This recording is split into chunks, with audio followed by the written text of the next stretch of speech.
नमस्कार दोस्तों, स्वागत है आपका हमारे ऐसे न्यूज चैनल में। मैं हूं संदीप और हम पहुंचे हैं सतलोक आश्रम भिवानी में। सतलोक आश्रम भिवानी में आज एक दिवसीय सत्संग का आयोजन किया गया है और ये जो सत्संग है आप 2024 का आखिरी जो महीना है, 2024 अभी दिसंबर चल रहा है, तो दिसंबर महीने में अभी एक दिवसीय सत्संग का आयोजन किया गया है। पिछले नवंबर में आपने देखा था कि दिव्य धर्म यज्ञ आयोजित किया गया था सतलोक आश्रम भिवानी में, और अब दिसंबर है। दिसंबर में जो है एक दिवसीय सत्संग का आयोजन है और सत्संग में आज क्या कुछ है वो हम आपके साथ शेयर करेंगे। तो सबसे पहले मैं आपको एक चीज दिखाना चाहूंगा। यहाँ पे ये पोस्टर देखिए, ये संत रामपाल जी महाराज का पोस्टर है। इस पे लिखा हुआ है, विश्व का तारणहार है आया, संत रामपाल जी नाम धराया। संत रामपाल जी महाराज की जो शिष्य हैं, संत रामपाल जी महाराज को भगवान मानते हैं। वो क्यों मानते हैं? क्योंकि उनके जो गुरुजी हैं शास्त्रों के अकॉर्डिंग साधना बताते हैं। ये संत रामपाल जी महाराज जी का शिष्यों का कहना है। अन्य जो धर्मगुरु हैं वो बताते हैं, अपना मनमाना आचरण करते हैं, अपना जो एक कथा है वो सुनाते हैं। लेकिन संत रामपाल जी महाराज के आपने सत्संग भी देखा होगा, उन सत्संगों में भी आपने संत रामपाल जी महाराज को कुछ किताबें, कुछ आध्यात्मिक ग्रंथ खोल के आपको दिखाते हुए देखा होगा।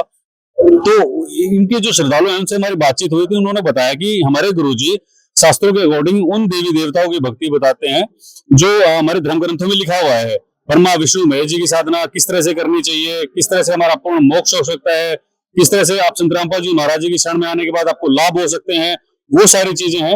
और एक चीज और मैं आपको दिखाऊंगा, ये संत रामपाल जी महाराज का एक बहुत बड़ा यहाँ पे पोस्टर लगाया गया है।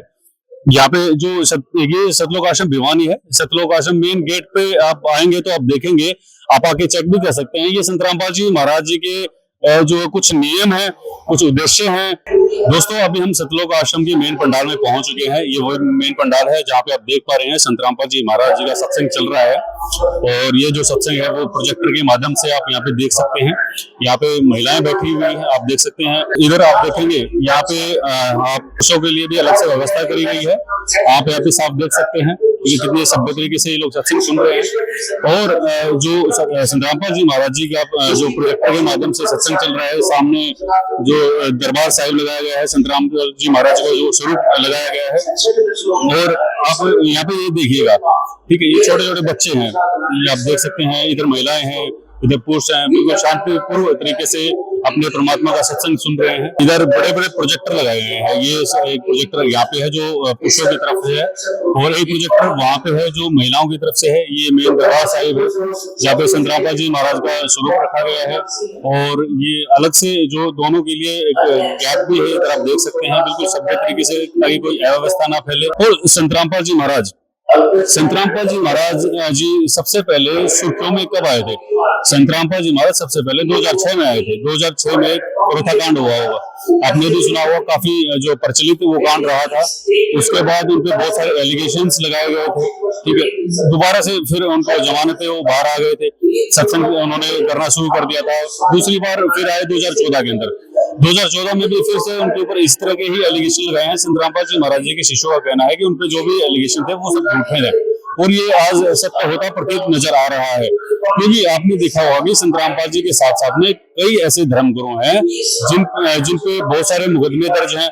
किसी पे हत्याओं के, किसी पे देशद्रोह के, किसी पे बलात्कार के हैं, लेकिन संत रामपाल जी महाराज पे ऐसे कोई भी मुकदमे नहीं है। और दूसरी, संत रामपाल जी महाराज की जो ख्याति है, जो उन्होंने अपने सत्संगों के माध्यम से अपने शिष्यों में दी है, उनका जो प्रचार है 2006 से 14 फिर आज तक, जितनी ख्याति संत रामपाल जी महाराज जी की हुई है, जितना नाम संत रामपाल जी महाराज का हुआ है, जितनी संख्या जो श्रद्धालुओं की संत रामपाल जी महाराज जी के साथ जुड़ी है, वो आज तक किसी भी जो धर्मगुरु की नहीं हुई है। सतलोक आश्रम से अभी हमारे साथ एक और महिला सेवादार जुड़ चुके हैं। इनसे जानने की कोशिश करते हैं कि सतलोक आश्रम में अभी जो इनकी सेवा है वो किस तरह की है। तो नमस्कार जी। नमस्कार। क्या नाम है जी अपना? विमला जी, मुझे ये बताइएगा कि जैसे आप अपने पंडाल सेवादार का आपने यहाँ पे ये कार्ड लगा रखा है, क्या कुछ सेवा है, किस तरह की सेवा आप देख रहे हैं यहाँ पे? हम ये पंडाल की सेवा करते हैं कि आने जाने को देखते हैं कि भाई जो स्थिति आते हैं वो बैठ के सत्संग सुने, कि उनका इधर उधर ध्यान ना भटके। और बच्चे इधर उधर घूमते हैं, उनको बिठाना, उनके मतलब पानी के टाइम पे पानी की व्यवस्था करनी। ये सारी सेवाएं आप देख रहे हैं, ठीक है। आप कितने लोगों की सेवाएं रहती है जी यहाँ पे 15 लोगों की है। 15 लोगों की सेवा चल रही है। अभी संत रामपाल जी महाराज जी का सत्संग जो है समापन हुआ है, प्रोजेक्टर के माध्यम से सत्संग चला हुआ था। संत रामपाल जी महाराज के कुछ शिष्य हैं हमारे साथ जुड़ चुके हैं। इनसे जानने की कोशिश करते हैं कि जो आज का सत्संग है वो किस उपलक्ष्य में था और संत रामपाल जी महाराज जी ने अभी जो प्रोजेक्टर के माध्यम से सत्संग चलाया जा रहा था उसमें क्या कुछ बताया है। सर नमस्कार। सर क्या नाम है जी अपना? हरवीर दास, कहाँ से सर? चरखी से। चरखी से। सर आज का जो सत्संग है वो कितना इम्पोर्टेंस रखता है आपके जीवन में और क्या कुछ आपके गुरु जी ने बताया सर? आज का जो सत्संग था परमात्मा की दया से हमारे जीवन में बहुत इम्पोर्टेंट रखता है।